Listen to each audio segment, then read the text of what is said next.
بسم اللہ الرحمن الرحیم نحمد اللہ تعالی ونصلی علی رسولہ الکریم اما بعد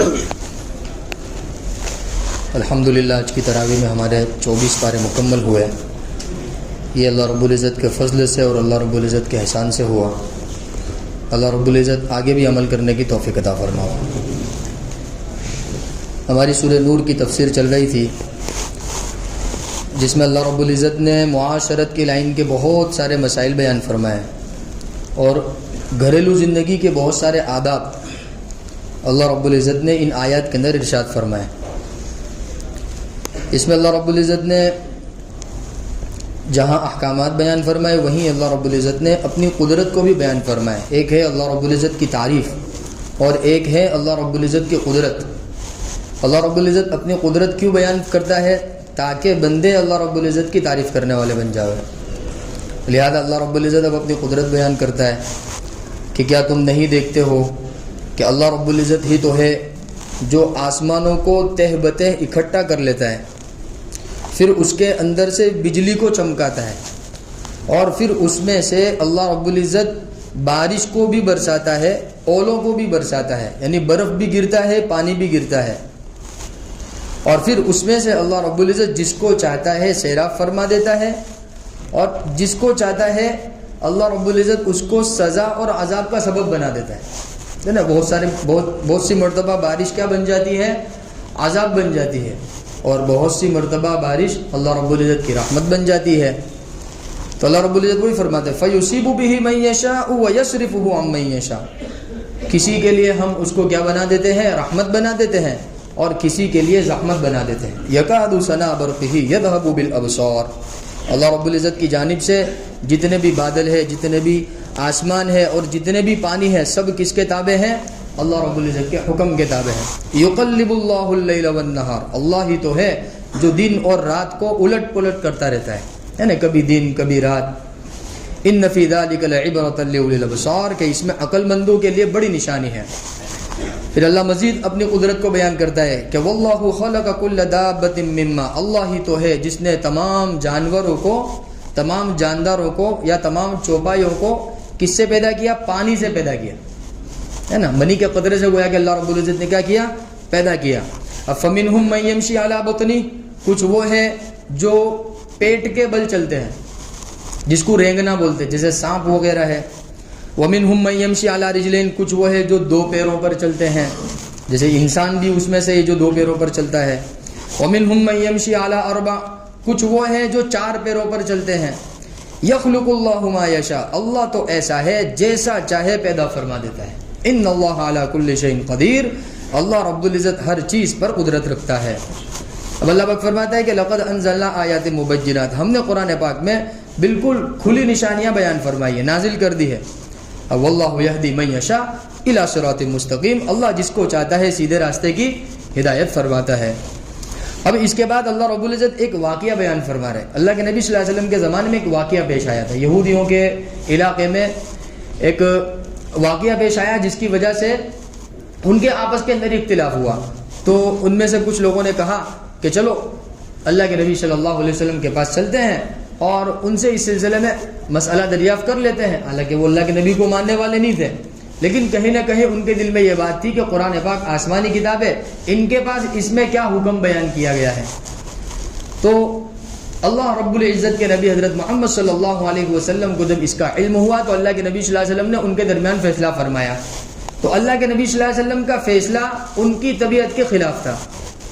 وہ کچھ اور سوچ کر گئے تھے اور اللہ رب العزت کی جانب سے جو حکم نازل ہوا وہ واقعے کے بالکل مطابق نازل ہوا، اور وہ اس کے علاوہ چاہتے تھے. تو وہ کیا کرنے لگے؟ انکار کرنے لگے کہ بھائی ہم نہیں مانتے. پہلے خود اللہ کے نبی صلی اللہ علیہ وسلم کے پاس آئے، تو جب اللہ کے نبی صلی اللہ علیہ وسلم نے فیصلہ سنایا تو انکار کرنے لگے. تو اللہ نے اسی طرف اشارہ فرمایا کہ کچھ لوگ تو وہ ہیں آمنا باللہ و بالرسول، کہ ہم مانتے ہیں، اللہ کو بھی مانتے ہیں، رسول کو بھی مانتے ہیں. وہ اطعنا، اور ہم وہ جو بھی فیصلہ کریں گے ہم اس کو مان لیں گے. پھر کیا ہوتا ہے؟ ثم يتولى فريق منهم. پھر اس میں سے کچھ لوگ کیا کرتے تھے کہ روح گردانی کرتے تھے, منع کرتے تھے. اللہ پاک فرماتے ہیں وما اولئک بالمؤمنین, کہ یہ حقیقت میں ایمان والے نہیں ہیں.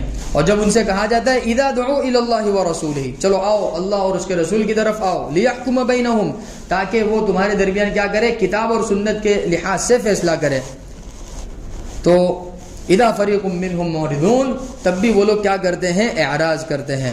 یہاں سے علماء کرام نے ایک بات ارشاد فرمائی ہے کہ موجودہ زمانے میں اگرچہ اسلامی حکومت نہیں ہے, اگرچہ اللہ رب العزت کے قوانین اور ضوابط کو نافذ کرنے کی کوئی شکل و صورت نہیں ہے, پھر بھی مسلمانوں کے بعض علاقوں میں ایسی صورتیں ہونی چاہیے جس میں دارالقضاء کے اعتبار سے فیصلے ہو. جیسے ہمارے شہر احمد آباد میں بھی الحمدللہ دارالقضاء موجود ہیں. تو لہذا ہمیں اپنی زندگی کے اعمال کو اور ہمارے اپنی زندگی کے بہت سارے مسائل کو کس کے ذریعے حل کرنا چاہیے, بتاؤ بھائی, دارالقضاء کے ذریعے حل کرنا چاہیے. یہ طے شدہ بات ہے. اگر ہم جو آسان والا راستہ ہے اس کو اختیار نہیں کریں گے تو پھر کس میں مبتلا ہو جائیں گے, مشکل راستے میں مبتلا ہو جائیں گے. شریعت کا راستہ کیا ہے, بالکل آسان ہے. لہذا اپنی زندگی کے اور اپنے گھریلو مسائل اگر ایسے پیش آ جاوے جو پریشان کن ہو, تکلیف دینے والے ہو, جیسے طلاق کے مسائل ہے, بہت سارے مسائل ہے زندگی کے, گھریلو مسائل ہے, تو اس کو ہمیں کوشش کرنی چاہیے کس سے حل کرا لے وے, دارالقضاء سے حل کرا لے وے. شریعت کی روشنی میں, سنت کی روشنی میں. ہو گیا کہ دارالقضاء اسلامی عدالت ہے نا, ہاں, لیکن ہم کیا ہو جاتا ہے, ہمارے پہ بالکل خون سوار ہو جاتا ہے اور ہم عقل کو کھو بیٹھتے ہیں, اور پھر ہم کیا کرتے ہیں کہ گیروں کی کچہریوں میں چلے جاتے ہیں, پھر وہاں دھکے کھاتے پھرتے ہیں, وہ ہمارا دن بھی برباد, ہمارا مال بھی برباد, اور ہمارا وقت بھی برباد, صلاحیت بھی برباد. تو سمجھو کہ زندگی بالکل اجیرن بن کے رہ جاتی ہے. یہ ہماری حقیقت ہے. تو کہیں نہ کہیں اس آیت کی روشنی میں علماء کرام نے فرمایا ہے کہ اگرچہ موجودہ زمانے میں ہمارے علاقے میں اس طرح کے اسلامی احکامات نافذ کرنے کی ظاہری طور پر کوئی شکل و صورت موجود نہیں ہے, لیکن پھر بھی ایمان والوں کو چاہیے کہ اپنے درمیان میں اگر علم والے حضرات موجود ہوں تو ان سے رابطہ کر کے اپنی زندگی کے مسائل سنت اور شریعت کے مطابق کیا کرنے چاہیے, حل کرنے چاہیے. الحمدللہ ہمارے احمد آباد میں دارالقضاء بھی موجود ہے, دارالافتاء بھی موجود ہے, سینکڑوں دارالافتاء موجود ہے. وراثت کے مسائل ہو, آؤ علماء کرام کے پاس, دارالقضاء تشریف لے جائے, دارالافتاء تشریف لے جائے, ان سے معلوم کرے بھائی وراثت کے مسائل بتاؤ. تو اس کا سب ارادہ کریں انشاءاللہ تعالیٰ کہ اس کو انشاءاللہ اسلامی حکومت سے کیا کریں گے, ہم حل کریں گے. تو اللہ رب العزت کو پریشان کرنے والی سب چیزوں سے کیا کر دے گا, محفوظ فرما دے گا. تو اللہ پاک وہی فرما رہے اذا دعوا الی اللہ ورسولہ, جب ان کو فیصلہ کرنے کے لیے بلایا جاتا ہے اللہ اور اس کے رسول کی طرف, تو اذا فریق منہم معرضون, تو وہ لوگ کیا کرنے لگتے ہیں, اعراض کرنے لگتے ہیں. وَإِن يَكُن لَهُمُ الْحَقُّ, اور اگر ان کو ایسا لگتا ہے کہ فیصلہ اپنے حق میں ہوگا, یعنی اپنے حق پر ہے تو اپنے حق میں فیصلہ ہوگا, تو یأتوا الیہ مذعنین, تو عاجزی کرتے ہوئے, منت سماجت کرتے ہوئے آتے ہیں, کیونکہ ان کو یقین ہوتا ہے کہ بھائی ہمارے بارے میں فیصلہ ہو جائے گا. تو وہ آتے ہیں, اور ایسا لگتا ہے کہ ہمارے بارے میں فیصلہ نہیں ہوگا تو مکر جاتے ہیں, نہیں آتے ہیں, پھر چلے جاتے ہیں. تو پتہ چلا کہ اللہ پاک فرماتا ہے کہ افی قلوبہم مرض, کیا ان کے دلوں میں نفاق کا مرض ہے, ام ارتابوا, یا یہ شک میں مبتلا ہے, او یخافوا ان یحیف اللہ علیہم ورسولہ, یا یہ اس بات سے خوف کر رہے ہیں کہ اللہ رب العزت کا حکم اور اللہ کے نبی حضرت محمد صلی اللہ علیہ وسلم کا حکم ان کے لیے کیا بن جائے گا, کہ پریشانی کا سبب بن جائے گا. اللہ پاک فرماتے ہیں بل اولئک هم الظالمون, کہ یہ لوگ کیا ہے, ظلم کرنے والے ہیں.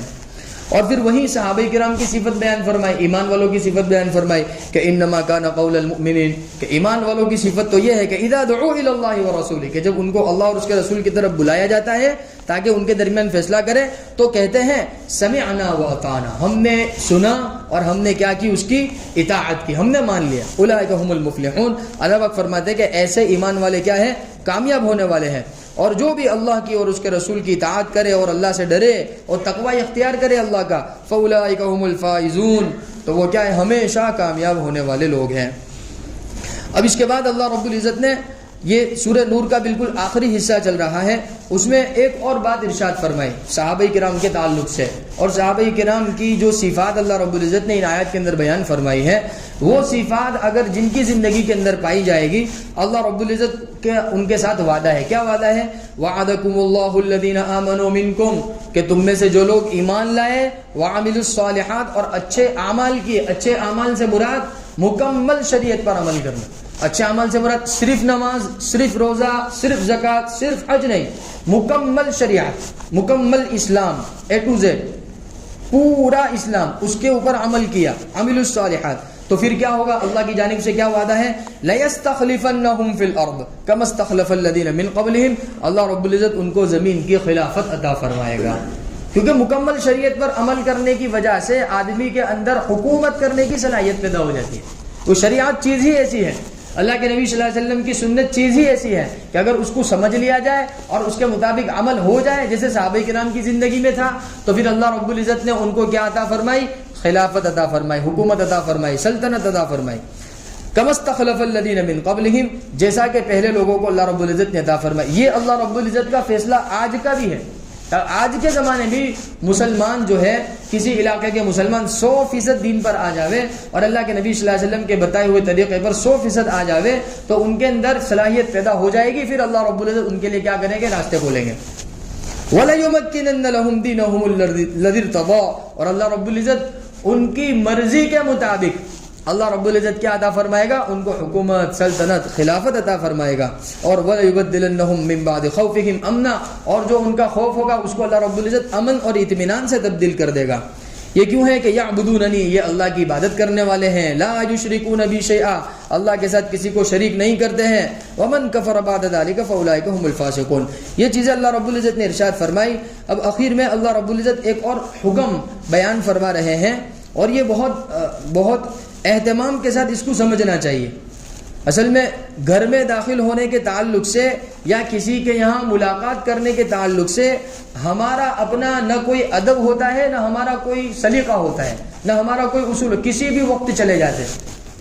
تو پہلے تو اللہ رب العزت نے گھر میں داخل ہونے کے احکام اور اس کے آداب بیان فرمائے. اب ان آیات میں اللہ رب العزت ارشاد فرما رہے ہیں کہ اگر کسی کے یہاں آپ کو جانا ہے تو آپ کو وقت کا انتخاب کرنا ضروری ہے، یا ان کو پہلے سے اطلاع کرنا ضروری ہے جہاں آپ جانا چاہتے ہیں. تو اللہ رب العزت فرماتے ہیں کہ یا ایھا الذین آمنوا، اے ایمان والو، لیستأذنکم الذین ملکت ایمانکم والذین لم یبلغوا الحلم 3 مرات. 3 وقت ایسے ہیں کہ جس وقت میں کسی کی ملاقات میں جانے سے پہلے کیا کر لینی چاہیے؟ اجازت لے لینی چاہیے. 3 وقت اللہ پاک نے ارشاد فرمایا: من قبل صلاۃ الفجر، صبح کی نماز سے پہلے کا وقت، وحین تضعون ثیابکم من الظہیرہ، اور دوپہر کا وقت جس میں آرام کا وقت ہوتا ہے. اب ہمارے یہاں تو دوپہر کا آرام تقریباً ختم ہو گیا، حالانکہ سنت ہے وہ قیلولہ. اس کی طرف اللہ رب العزت نے ارشاد فرمایا: حین تضعون ثیابکم من الظہیرہ، کہ ظہر کے بعد کا وقت جس میں تم تھوڑی دیر آرام کرتے ہو. تو اگر اس وقت میں کسی کو ملاقات کے لیے جانا ہے کسی کے پاس، تو پہلے کیا کر لے وے؟ اجازت لے لے وے. اور تیسرا کون سا وقت؟ وَمِن بَعْدِ صَلَاةِ الْعِشَاء، اور عشاء کی نماز کے بعد کا وقت. اب ہمارا معاملہ بالکل الٹا ہے. جن اوقات میں ملاقات کا منع کیا گیا، یا یہ ہے کہ ملاقات کرنے سے پہلے اجازت کا حکم دیا گیا ہے، انہی اوقات میں ہم بغیر اجازت کے چلے جاتے ہیں. ایسا ہی ہوتا ہے نا. اور خاص طور پر عشاء کے بعد. اور عشاء کے بعد تو ایسا لگتا ہے جیسے ہمارے یہاں احمد آباد میں دن شروع ہوتا ہے. ایسا ہی ہے نا.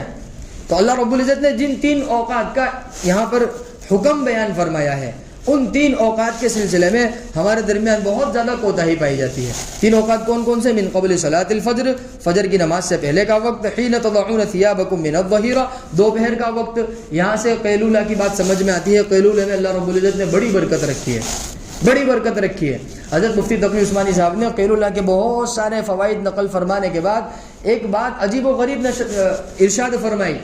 کیونکہ حضرت مفتی تقی صاحب نے تقریباً پوری دنیا کا سفر کیا ہے، تو حضرت کا ایک سفر نامہ ہے، اس کے اندر یہ قیلولہ کے تعلق سے ایک عجیب و غریب بات ارشاد فرماتے ہیں کہ ان کا حضرت کا چائنا جانا ہوا. چائنا ایک ایسا ملک ہے کہ جہاں ہر چیز بالکل دستیاب ہوتی ہے، وہاں ہر چیز کی پیداوار ہے، آرٹیفیشل جتنی بھی چیزیں کہ سب تیار ہو جاتی ہیں وہاں پر. تو ایک کمپنی میں جانا ہوا، مسلمان کی کمپنی تھی، جس میں کچھ کفار حضرات بھی وہ پارٹنرشپ میں تھے ان کے ساتھ.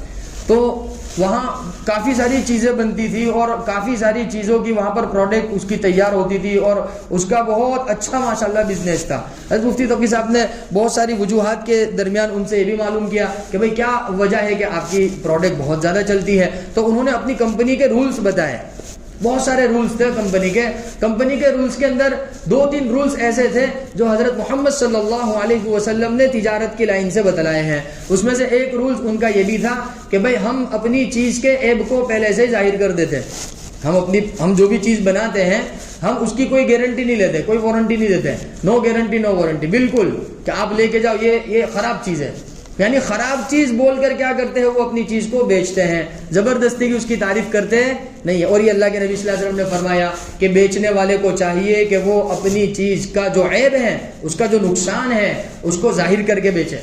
ایک ان کا رولز ہے یہ. دوسرا رولز کیا ہے کہ بھئی ہماری کمپنی کے اندر دوپہر کے وقت آدھا 1 گھنٹہ آرام کرنا سب کے لیے لازم ہے. اگر کوئی آرام نہیں کرے گا تو اس کی تنخواہ کٹ جائے گی.